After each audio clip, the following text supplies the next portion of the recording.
Continue to track developments in the state's landmark pension reform bill. Last night, the General Assembly approved the plan aimed at fixing one of the nation's most underfunded pension systems.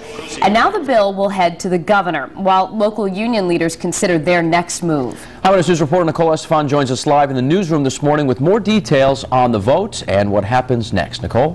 Well, good morning, Danielle and Patrick. You're right. That bill is headed to the governor's desk this morning after lawmakers spent hours reviewing the 100-page legislation. Now, the bill passed without a single major change. The pension fund covers 66,000 active and retired public workers, as well as teachers, many of whom were in attendance last night. Supporters say the changes are needed to help sustain Rhode Island's economy, while opponents say the changes are unfair and that the courts will have the final say. With all that standing in the way of what Gina Raimondo has called shared sacrifice for the state, the governor's signature, this is what we can expect to see.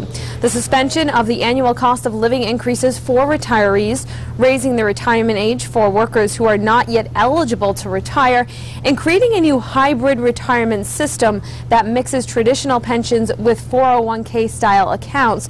Now, Gina Raimondo and Chafee's point person on pensions told us shortly after the vote that it's just something that has to be done. No one really wants to be dealing with it, but we knew we had to, and we knew it was the right thing to do. Pain has been inflicted on everyone, retirees, state workers, and taxpayers.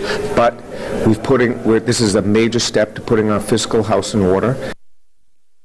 Now, the governor who helped introduce this legislation, of course, is expected to sign the bill. Live in the newsroom this morning, Nicole Estefan, Eyewitness News.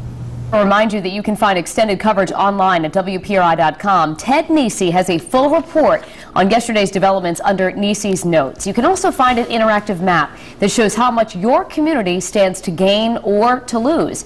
And you can check out Pensions 101, which lays out the complicated crisis in easy-to-understand terms.